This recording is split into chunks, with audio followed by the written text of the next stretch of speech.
everyone, welcome to 180 TV this week. We have a really exciting week planned for you. I'm Tom, and this week we have Josh cracking open the Bible for us. He's going to be giving us a talk on Jesus, continuing our series on the book of Mark. We also have a really exciting guest, someone from the Australian Olympic team. I'm really excited for that. Another thing we like to do here at 180 TV is bring the fun from on the screen into the real world. So we have an activity pack for you guys to do either during or after. Hold on, I think there's a delivery that I've got to go and get. So I got this weird disc. It says top secret classified. Some sort of thing, I don't know. Let's plug it into the computer and see what it plays. Our organisation has run out of toilet paper. Supermarket shelves are near empty and toilet paper is impossible to find. Your mission, shall you choose to accept it, is to retrieve a pack of toilet paper from the supermarket. If you are caught, your leaders will disavow all knowledge of you and this operation. This message will self-destruct in 5 seconds. Good luck. A secret mission to retrieve toilet paper. Seems a bit over the top, but I accept that mission and we are going to get it with your help. I'm going to need to make a plan to do this mission. But until then, this week at 180, we have a special news segment. So over to you, Sarah, at 180 TV.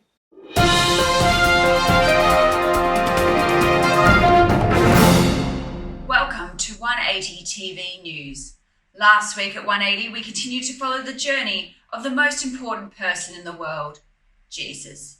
Jesus was heading to the most important place in the world, Jerusalem, and the temple where God meets with his people. What is amazing is that he knew that people were up to no good, that some were even plotting and scheming to arrest him, even kill him. But he went there anyway. What happens next will shock and amaze you. That is our lead story today on 180 TV. In other news, this happy birthday hand wash video has gone antiviral with over 32 people viewing it. Ready? Happy birthday to you. Happy birthday. In other news, Maddie and Abby have helped to inspire kids across the forest to pray. Guys, I'm Abby. And I'm Maddie. And we're going to move into prayer time now. Meanwhile, the search continues for the unusual fitness expert. The sumo wrestling! If you see him in the next 5 minutes, please let us know.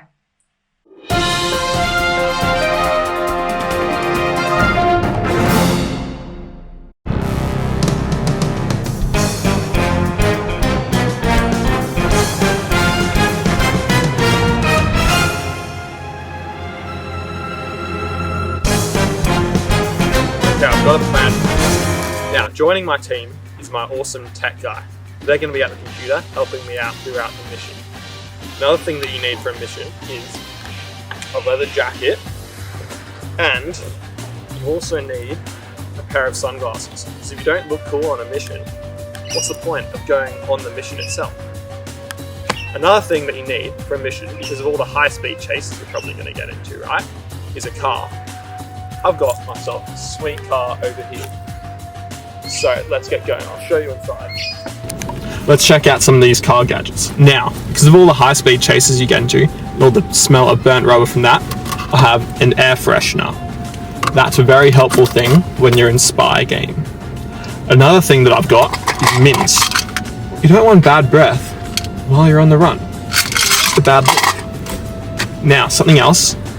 When I hit this button right here, this is really important. It gives me a bit of atmosphere, if you know what I mean, you know? Let's give it a hit. Hold on. Hold on. Very important stuff.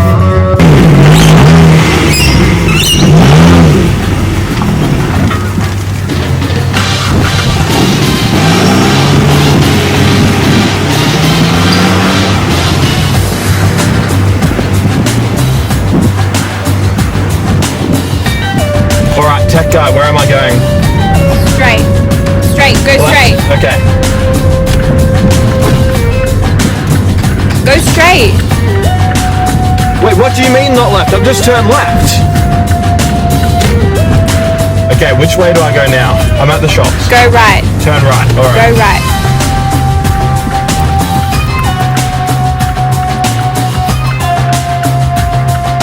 Why aren't you turning right? Tom, turn right. Have you been captured by the enemy? Turn right. Tom, you still there? Now to sport. I am very excited about going to the Olympics in Japan. It's so exciting. I'm getting myself all shaped up and ready because I'm in the sumo wrestling. There's no sumo wrestling? Oh, you mean that I got myself prepared and in shape for sumo and I'm not? There's no sumo wrestling? What? There's no Olympics? No Olympics in Japan? What's that?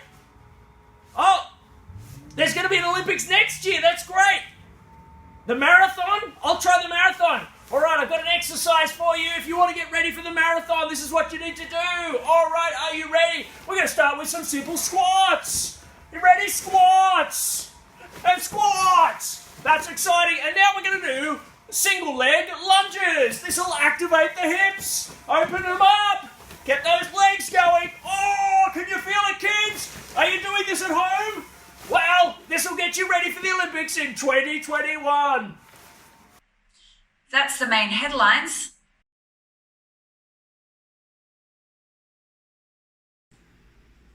Thanks, Sarah. I've been working really hard at looking at the clues to think about what Jesus was doing when he came to Jerusalem. I actually found my first clue. Here it is. This is a picture of a Christmas tree. A Christmas tree reminds us of a lot of things. Presents, holidays, lots of food, flying reindeer, even Santa. But I think of a baby born in a manger. That was Jesus as a baby. And I think about wise men coming to Jesus and giving him gifts and bowing down to him as God's king. That's something that we've been looking at this term at 180, Jesus as God's king. And last week, Scott told us that Jesus came to Jerusalem as God's king, but that he came very quietly and very plainly. He was welcomed in by only a small group of people, but they knew that he was God's king and that he had come to do a very important mission. But what was that mission? That's the big question. There's a verse that I've found on the back of this card as well. It's from Mark 10, verse 45. It says, "For even Jesus did not come to be served, but to serve and to give his life as a ransom for many." Jesus said these words to his followers to explain what kind of mission he was on. He came to be a king who didn't serve himself, but served others. And we saw that in the way that he lived as a man. And that he's a king who gave his life as a ransom for many. We haven't seen that yet. And what is a ransom? A ransom is a payment that covers the punishment for a person's crimes and lets them go free and escape going to jail. But for us, we're not going to jail. We're not in jail, are we? We're good people. And we're not in danger of being punished, are we? What does this mean for us?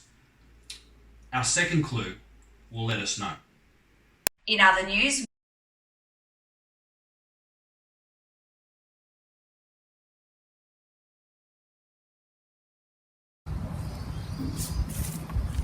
What's this? What does this all mean? I'm going to have to give Abby a call. Hey Maddie, what's up? Well, I received this in the mail. I think it's a memory verse, but all the different pieces are broken up. I need your help to put it all together. Well, let's have a look together. Can you read all the different pieces out to me? Well, the first piece I pulled out is to rescue many people. Do you reckon that comes first? No, that sounds like it'd come later. What other pieces do you have? Well, the next bit I pulled out is Jesus did. Do you reckon that's the one? Yeah, that one definitely sounds like the beginning piece. Awesome. Well, the next bit is not come. Do you reckon Jesus did not come? Sounds like the beginning of the sentence. I think you've got it, Maddie. What do you even need my help for?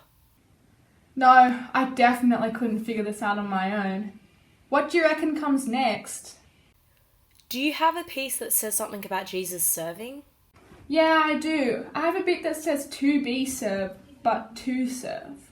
Do you reckon that's the next piece? Yeah, I think so.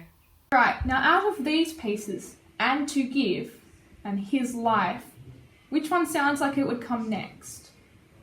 Well, I think and to give would come first, but then his life sounds like it would come right after. What other pieces do you have left? To rescue many people, and Mark 10:45. Let me just put them in place, and we're done. Yes, can you read it all out to me? Yeah, it says Jesus did not come to be served, but to serve, and to give his life to rescue many people. Mark 10:45. Wow, Jesus sounds like a pretty cool guy. Yeah, he does. Thanks for all your help. No problem. See you later. Bye. Bye. Can you at home say the verse with me? Jesus did not come to be served, but to serve, and to give his life to rescue many people. Mark 10:45. So we know Jesus' mission was to come to give his life as a ransom for many. So what does that mean for us good people? Well, here's our second clue. It's a beard. Now, I don't know about you, but before I go to work, I get up and I shower so that I'm nice and clean. I trim my beard so it looks nice and neat. And I brush my teeth so my breath smells good. And you probably do something like that too before you go to school or before you go out with your friends. At the very least, I know that we all put on new clothes so that we look good. And I know that we do that because we really want people to see that we take care of ourselves and that we look good. But you know, we can be living our lives like this as well. We can be doing good things so that people think that we're good people. But let me tell you, it's actually quite hard to do because no matter how hard we try and do good things, we often end up doing bad things as well. Let me give you some examples. Here are just a few things that I know that I do wrong often enough. I get angry about things. I find it really hard to share with other people. And I often tell lies. Sometimes these are little lies, little white lies, just to make people feel okay about things or just to get out of things I don't want to do. But let me tell you, these three things, if I were to really think in my life about how many times I've just done these three things in my life, it'd be really hard to count how many times. I think I've forgotten actually how many times because there's so many. In fact, if I was to write down every time that I've done any of these three things, it would probably look something like this.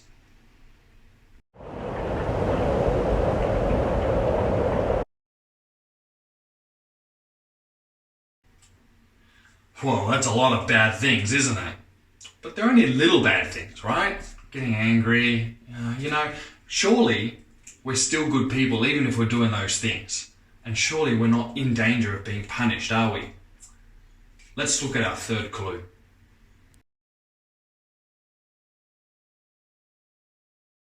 Let's have a look at our clue so far before we get to our third clue. So we've got our Christmas tree, and that's a reminder that Jesus came as God's King to do a very important mission. Second one is the beard, and that reminds us that even though we're good people, we still do little bad things quite often. And finally, this is our third clue. This has a heart with a cross through it. Now, the Bible tells us that God doesn't just look at our outward appearance, but he also looks at our heart. Now, if we're good people and God looked at our hearts, surely he'd see good hearts, wouldn't he? Well, do you guys remember the story of when Jesus met the rich young ruler? Now, the rich young ruler had been doing good things ever since he was a boy. And he came to Jesus and asked Jesus how he could get eternal life. Now, Jesus, being God's king, could see the man's heart. And he said to them, he saw that the man really loved his money. So he said to the rich young ruler, "Give away all your wealth and come and follow me." Now, the rich young ruler didn't thank Jesus for telling him that. Instead, he went away really sad because he wanted to keep living the way that he wanted. He was as good as any of us could be, and yet he loved his wealth more than he loved God. And we can be like that in our lives too, can't we? We can be good people doing good things, but our hearts really struggle to love God and to love him more than anything else in our lives. At 180, we often talk about turning our back on God. And that means we're putting a big cross through God and saying no to him. And that means we are actually God's enemies and not his friend. Now, if we're God's enemies, that's a big problem, isn't it? In fact, I could see that being God's enemies means that we actually are deserving of punishment. Now, Jesus came to give his life as a ransom for many. So, what ransom is there to pay? I mean, what if we just said sorry to God for not loving him like we should, and we tried to love him more? Would that solve it? Let's have a look at our fourth clue.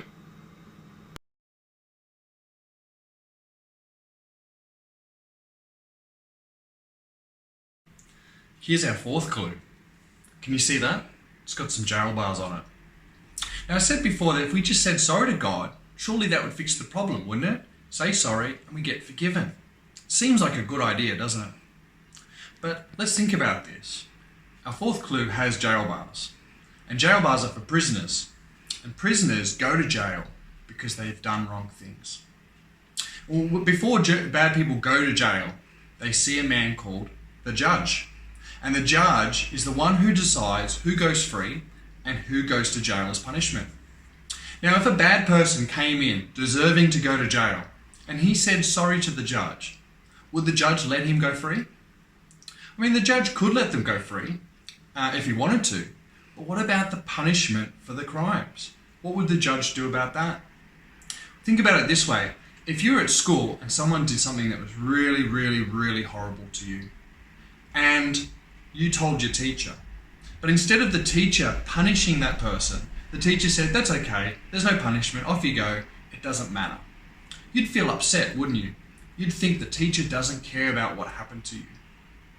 And I think a judge who would let every bad person go free just because they say sorry would be a bad judge, wouldn't he? It would show that he doesn't care about punishing evil. And so everyone who's been hurt by these bad people wouldn't have any justice. A good judge punishes bad people for what they've done. And that means for us, if we're God's enemies, saying sorry to God isn't enough. Our sin still needs to be punished. And the only way that we can go free and be God's friends is if someone else is punished for us. So who would ever want to be punished for the bad things that someone else has done? You know what? I think I know what the answer is. And we've got our fifth clue to fill us in. In other news,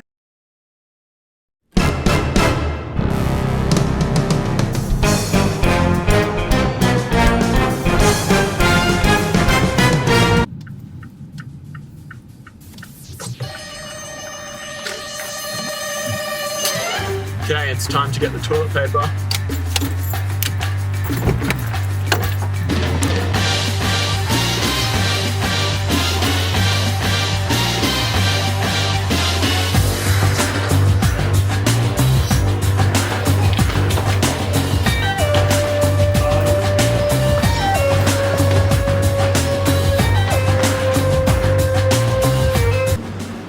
Alright, we're at Coles now. It's nice and safe. It's too dangerous for us to film inside, so we won't do that. I'm going to head in because the mission must be completed.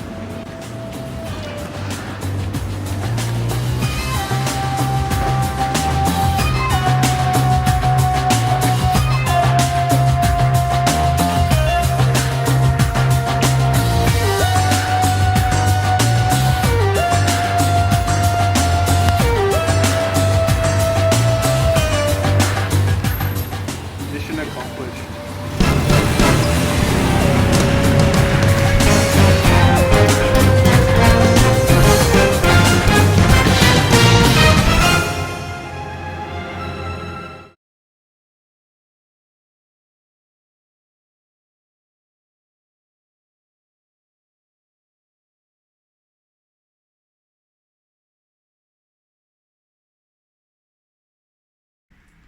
Here's the fifth clue, and in fact the final piece of the puzzle. It's a name and a title, King Jesus. Let's review all of our clues. We got the Christmas tree, and that reminds us that Jesus was born as God's king and that he came to do a very important mission. We've got the beard, and that reminds us that even though we're good people, we still do bad things. We've got the heart with the cross through it, and that reminds us that even though we're good people, our hearts do not love God, and therefore we are God's enemies. And our last clue was the jail bars, and that reminds us that as enemies of God, we are deserving of punishment, and saying sorry is just not enough. Do you see what that word spells? It says ransom. Now going back to our memory verse, in case we've forgotten it, here it is on the back of the Christmas tree. It says this: "For Jesus did not come to be served, but to serve and to give his life as a ransom for many." And that's what King Jesus came to do. On the cross, he died in Jerusalem, but he died to pay the price for everyone's sin. And on the cross, we see that God showed his love for his enemies. While we were still sinners, while we were still God's enemy, Jesus died for us. And that's a great thing to think about, isn't it? You know, as fun as it is to remember Jesus as a baby with a Christmas tree, I think the cross is the best way to remember Jesus. Because on the cross, Jesus gave his life as a ransom for many, and that includes you and me.